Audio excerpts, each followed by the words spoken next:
Hey guys, welcome back to my channel. I hope that you guys are having a great Tuesday. Today I wanted to sit down and rank all of my bronzers. When I originally asked you guys which ranking videos you wanted to see, the majority of you guys said blushes, highlighters, and bronzers. So I already did highlighters and blushes, so I'll link those videos below. So today I'm finishing up with bronzers. Are you guys still interested in seeing more ranking videos? I was thinking about going through my different lip products and doing like lip glosses, lipsticks, and then maybe liquid lipsticks, but I didn't know if that would be too repetitive. Let me know what you're thinking, but I have 11 bronzers in my makeup collection right now. I actually only have 9 formulas though, because a couple of the formulas, I have like 2 different shades. So I will start with number 9 and work my way up to the best formula in my collection. So I hope you guys enjoyed today's video. Let me know which bronzers you love in the comment section below. I feel like I'm very picky about bronzers and I kind of rave about the same ones on my channel. So if you watch my videos regularly, you might be able to guess which ones are my favorite, but let's kick it off with the worst bronzer in my collection. Okay, so I actually just filmed a video on disappointing makeup products. That video should be up next week. I kind of filmed these out of order, but I actually mentioned this product in that video, and this is the Milani Silky Matte Bronzing Powder. I've actually been using this for a while, and at first I thought I liked it, and then I wasn't sure, and the more that I use it, the more that I realize it just doesn't compare to my absolute favorites. This retails for $9.99 and there are 4 different shades. A lot of people actually say that this is a dupe for the Fenty bronzer, and I do feel like the formulas are very similar, but I didn't like the Fenty bronzer either. I think that I was probably one of the few who didn't like that bronzer because I know a lot of people love that formula. I like a good matte bronzer, but I feel like this one's almost too matte for me. It doesn't blend out as well as some of my other favorites, and it just doesn't look that great on my skin. I think the color is perfect, and I love this shade. I have the lightest shade, Sunlight, so I do think it works well for me, but I just think the formula overall isn't the most flattering on my skin, so I am going to rank it a little bit lower, actually at the bottom, so I'm going to rank it all the way last, and I'll probably end up decluttering this one after this video. Okay, so number 8 is a bronzer that I actually have in a palette. I did want to include it in today's video because I have tried a full-sized version as well, and because I do have this bronzer formula, I thought I would touch on it. So this is the Hourglass Ambient Lighting Bronzer. This retails, well, a full size retails for $52, or if you were to buy like a mini version in a single pan, that would be $26. You can typically find their bronzers in their holiday palettes as well. So this is a bronzer formula that I was so excited about. And like I said, I actually ended up purchasing a full-size version during like one of the Sephora VIB sales because so many people rave about it. It's definitely the most expensive bronzer that I've tried, and I just wasn't impressed by it. And I think it's because I love the Hourglass powders so much. I have like I have one of their ambient lighting powders. I have a ton of their blushes, but the bronzer just didn't give me the same satisfaction that the blushes do. The blushes just look so beautiful on the skin. They're incredibly lightweight. They look very gorgeous and glowy, and I kind of expected the same result from the bronzer, and I don't know if it was the shade that I chose or if it was just the fact that the formula didn't work well for me, but I almost found it to be a little bit too subtle. I think that I kind of want something that has a little bit of pigment. I feel like I'm very picky about bronzers, so this might be part of the issue, but the Hourglass bronzer just didn't show up very well on my skin. On top of that, it didn't give me like a nice even bronze. I feel like whenever I use the Hourglass bronzers, again, they kind of look a little bit patchy. They don't look as bad as like the Milani bronzer or the Fenty bronzer because the pigmentation isn't super high, so it's not like you're left with like a streak of color, but I just don't feel like I get a nice smooth even bronze like I was hoping for. That was a product purchase that I really regretted because I spent like $52 on a bronzer that didn't work out well for me, so I haven't really been willing to try like an additional shade since then just because they are so pricey and I really didn't love the formula, so that's why I'm ranking it at number 8. Okay, so coming in at number 7, I have the Too Faced Chocolate Soleil Bronzer. I actually have 2 different shades. They do have 3 shades. They have milk chocolate, which is the lightest, they have chocolate, and then they also have dark chocolate. So I have milk chocolate and chocolate. I used to use it a lot back in the day, back when I first started YouTube, because this formula has been around for a while, and I know a lot of people love this formula.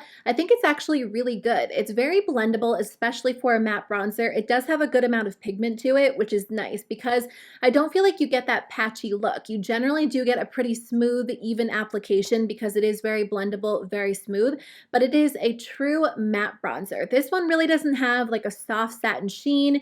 It doesn't look extra smooth or naturally luminous. It is a true matte formula. So if you like a good matte bronzer, this might actually be the formula for you. For me, it's a little bit too matte. I just like something that has like a nice natural sheen. Even if it is a matte formula, there are other matte formulas that look a little bit softer on the skin. And I think because I go in with so many mattifying products like a matte foundation, a matte concealer, a matte powder, when I apply like cheek products, I want them to add a little bit more of like that natural luminosity back to the skin. And even though I think this formula is really great, really smooth, really pigmented, it's just a little bit too matte for me. Number 6 is also from Too Faced. This one is the Sun Bunny Radiant Duotone Bronzer. So this one comes with 2 different shades. I do like this one a little bit better than the chocolate bronzers because it does have a slight sheen. So I think overall it looks a little bit more natural on my skin. And this is a great option for the summertime because I feel like it gives you that natural sun-kissed look. It's a little bit more warm toned compared to the chocolate Soleil bronzers. So if you do like a really warm toned bronzer, I think you will like this one. But again, it does have a slight sheen, so you're not going to get like that complete matte look. I do think that this one blends out well on the skin. It has good pigmentation. I do think that the Too Faced bronzers are good. I just have other bronzers in my collection that I tend to reach for more than these. So that's why I rank them a little bit lower. Okay, so let me move into my top 5 bronzers. Number 5 is the Flower Beauty Heatwave Luminous Bronzer. I have the shade Sunrise. This is probably one of the newer bronzers to my collection. I've had it for a little while, but I haven't had it for a super long time. They have 2 different shades, and this one retails for $9. I wish that they had additional shades, and a lot of brands really don't come out with too many bronzer shades. I feel like they're starting to do it more and more, but the 2 shades that Flower Beauty has are definitely on the lighter side. I think that the one I have is the lightest bronzer. The formula is really good. I think that this actually feels like a high-end bronzer. I think the formula is actually better than a lot of my high-end bronzers, to be honest with you guys. It is so smooth and blendable. It's very lightweight, but it's never patchy on the skin. You get an incredibly smooth application, and you can build it up to look pretty intense, go in with a fluffier brush to get something a little bit lighter. I'm just really impressed by the quality of the product. Even the packaging is pretty nice, so I do really enjoy that aspect. I think that the bronzer itself is a little bit red toned, so it's not necessarily the most flattering color on me as just a bronzer. I like using it as like a bronzer blush hybrid on days where I don't want to take the time to apply bronzer and then blush and then highlighter. I'll just go in with this product as like my one cheek product, and it will kind of add like a little bit of color back to the cheeks, but it won't be too intense. So that's what I mainly use it for. It's definitely not like an everyday bronzer for me because I do feel like it kind of clashes with some of my blushes or just makes my cheeks look a little bit too red. What's weird is that when I swatch it on my hand, like it doesn't look super red. I guess you can tell that it has like a slightly red undertone, but I just love the formula. I think the formula is so good. So I do like this one. I wanted to rank it at number 5. So at number 4, I would rank the Urban Decay Beached Bronzers. These retail for $31 each. They have 2 different shades. I do have both of them, so I will swatch them for you. The lighter one is called Sunkissed, and the darker one is called Bronzed.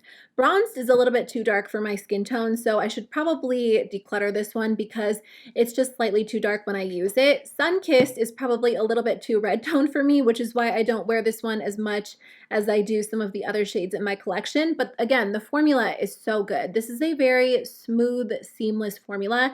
If you like a formula that has a good amount of pigment that just blends out effortlessly and that stays in place well, this is going to be a great option for you. This formula definitely is a matte formula, so I would say that it's similar to the Too Faced chocolate bronzers, but it's a lot more smooth. I definitely get more of like a seamless application with this product, and the colors are definitely different. If you like a cooler toned bronzer, I think the Too Faced chocolate bronzers are a better option, but if you like your bronzer to have a little bit more warmth to it, I think you would like the Urban Decay Beached bronzers. So number 3 is the Physicians Formula Butter Bronzer. We're moving into my top 3 bronzers. These are the bronzers that I use the most often, that I would use every single day without issue.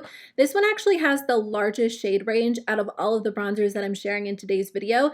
There are 8 different butter bronzer shades, which I think is amazing. People were really on Physicians Formula for a while because of their shade range, so they did expand, and actually, I mean, they do a better job with their shade range compared to a lot of these high-end brands. This retails for $15.99, so it's pretty pricey for a drugstore bronzer, but typically you can get this brand on sale on Ulta's website or in the actual drugstores. This has been one of my favorites for years, ever since I first tried it. I just think the formula is so silky and smooth. It is one of the most lightweight bronzers, so it's incredibly natural looking on the skin, and even though it is a matte bronzer, it does have that like slight satin sheen to it, so it just kind of gives your skin the most naturally glowy look. I don't even want to use the word glowy because it's not like there's an actual glow to the skin, but it's not like a true flat matte, so it just looks a lot more flattering in my opinion. This one is scented. It kind of smells like a little bit coconut, a little bit beachy, which I do like, but I know a lot of people aren't into. One of the benefits of this product is that it seems to last forever, and I don't know if there's like a significantly large amount of product in here. I mean, just kind of comparing it quickly to some of the other bronzers, it looks like there might be like slightly more, but not really that much to where it should make a difference. I just think because the formula is so lightweight, it takes forever to go through one of these. It took me like over 2 years of using it almost every single time I did my makeup to actually use one up. So even though it is a little bit more expensive for a drugstore brand, it really is worth it in my opinion. The only thing that I don't love is the fact that the packaging is so bulky, but honestly, I can overlook that because I do enjoy it so much. Okay, so number 2 is the e.l.f. Primer Infused Bronzer. This retails for $6, and this is one of the best bronzer formulas that I've ever tried. They do have 3 different shades, and this is such a smooth, even, blendable formula.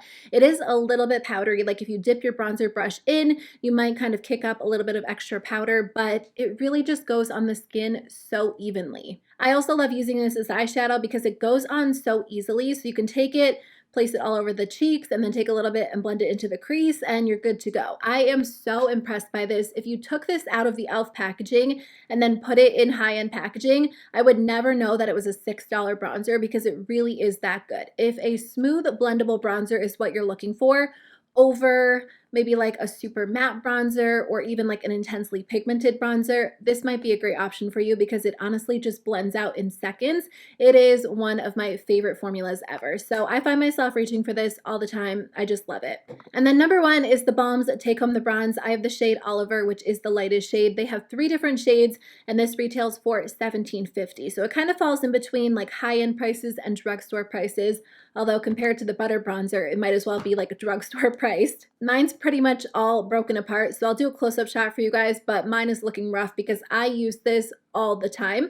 I love this bronzer because it has a good amount of pigmentation to it, but again, it's incredibly blendable. So I would say the pigmentation is comparable to like the Too Faced chocolate bronzers, but it's as blendable as like the butter bronzer or the e.l.f. bronzer. It just goes on the skin so evenly. It never looks patchy like the Milani bronzer. It never looks uneven, and the undertone is perfect. I actually kind of use it as like a bronzer contour all in one, and I'll just like take it kind of around my cheekbones, but also like raise it up a little bit higher. And it's just like my perfect all-in-one product. It warms up my skin. It kind of creates a little bit of that shadow, and it just looks incredibly flattering on the skin. So I am in love with this. It is my absolute favorite. If I had to get rid of all my bronzers and just keep one, I could totally do it and not be sad about that fact. Like if I had to get rid of all of my eyeshadow palettes and just keep one, I would be so sad like every single time I went to do my makeup. But honestly, I used the Balm bronzer like 9 times out of 10, either that one or the e.l.f. bronzer, but realistically, like the rest of the bronzers just don't compare for me. So I love that. It is my number 1. I've been raving about it for years, ever since they first released it and sent it to me, and I've repurchased it so many times since then. So this truly is my favorite bronzer formula. Okay, so while I have you guys here, I think I'm actually going to declutter a couple of these. There is no reason for me to keep all of these bronzers. I've kind of nailed down what I'm looking for in a bronzer, so because of that, I haven't been shopping for a lot of bronzers in 2019, and I don't really foresee myself trying too many more. I just am really happy with like my favorites. So I am going to declutter the Milani Silky Matte Bronzing Powder. I just don't need it. I'm sure somebody else would enjoy it. And then I'm going to keep the balm, obviously. I'm also going to keep my Flower Beauty Heatwave bronzer. I'll keep my Butter bronzer and my e.l.f. bronzer. Those are like my 4 favorites. As for the Urban Decay Beached bronzer, I am going to declutter the shade Bronzed because that one is slightly too dark for me. I just don't wear it very often, so I will pass this along to somebody else who can use it more than I do. And then the shade Sunkissed, I really like this, but I do think it is slightly too red toned. The formula and the color reminds me a lot of my Flower Beauty Heatwave bronzer, and I just don't think that I need to keep both of them. This one's the Flower Beauty, this one's Urban Decay. I think I am going to declutter the other Urban Decay bronzer. Again, I stand by what I said. I do rank it a little bit higher because I feel like the quality is there. It's just I wish they would create additional shades because those shades in particular aren't flattering for everyone. If this Hourglass bronzer wasn't part of a larger palette, I would declutter it, but it's in a larger palette, so I'm not going to get rid of the actual palette. I'm going to declutter one of the chocolate bronzers. I can't tell which one matches me better right now. This one is milk chocolate, and then this one is just the regular chocolate bronzer. I think I'll keep milk chocolate, and then I will declutter the regular chocolate bronzer. I would probably declutter milk chocolate, but I'm almost done with my bronzer from theBalm, and then I feel like I'm going to hit pan on the e.l.f. bronzer soon. So instead of decluttering that and then running out and buying another formula,